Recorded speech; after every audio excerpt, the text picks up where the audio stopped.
Corona की दूसरी लहर के बीच केंद्र और दिल्ली सरकार के बीच ऑक्सीजन को लेकर खड़ा हुआ विवाद अब दूसरे रूप में सामने आ रहा है। सुप्रीम कोर्ट की एक पैनल ने अपनी अंतरिम रिपोर्ट में कहा है कि दिल्ली सरकार ने कोरोना संकट के पीक पर जरूरत से 4 गुना ज्यादा ऑक्सीजन की डिमांड की। इससे 12 राज्यों की सप्लाई पर असर पड़ा। दिल्ली सरकार ने कोरोना की दूसरी लहर के समय केंद्र से 1140 मीट्रिक टन ऑक्सीजन की डिमांड की थी। रिपोर्ट के मुताबिक ये दिल्ली की जरूरत से 4 गुना ज्यादा है।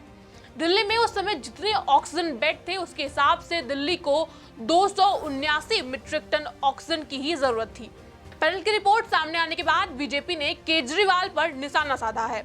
दिल्ली से बीजेपी सांसद गौतम गंभीर ने कहा कि केजरीवाल में शर्म बची हो तो उन्हें देश से माफी मांगनी चाहिए।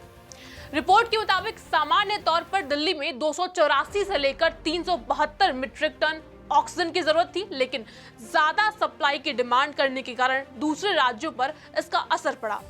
पैनल दिल्ली के 4 अस्पतालों के प्रबंधन से भी इस बारे में पूछताछ कर रहा है। इन अस्पतालों में बेड के हिसाब से ज्यादा ऑक्सीजन की खपत हुई है। इसमें सिंघल अस्पताल, अरुणा आसिफ अली अस्पताल, ESIC मॉडल अस्पताल और लिफेरे अस्पताल शामिल है। रिपोर्ट के मुताबिक इन अस्पतालों ने गलत डेटा दिया और दिल्ली में ऑक्सीजन की जरूरत को बढ़ा चढ़ाकर बताया। दूसरी लहर के बीच केंद्र ने दिल्ली में 730 टन ऑक्सीजन भेजी थी। इसके बाद दिल्ली के मुख्यमंत्री अरविंद केजरीवाल ने चिट्ठी लिखकर प्रधानमंत्री नरेंद्र मोदी का आभार जताया था। केजरीवाल ने कहा था कि यदि हमें लगातार 700 टन ऑक्सीजन भेजी जाती है तो हम दिल्ली में 9000 से 9500 ऑक्सीजन बेड का इंतजाम कर सकते हैं। मैं आपको विश्वास दिलाता हूं कि इसके बाद दिल्ली में किसी को ऑक्सीजन की कमी से नहीं मरने दिया जाएगा। पिछले कुछ दिनों में ऑक्सीजन की कमी के कारण अस्पतालों को बेड की कैपेसिटी घटानी पड़ी थी।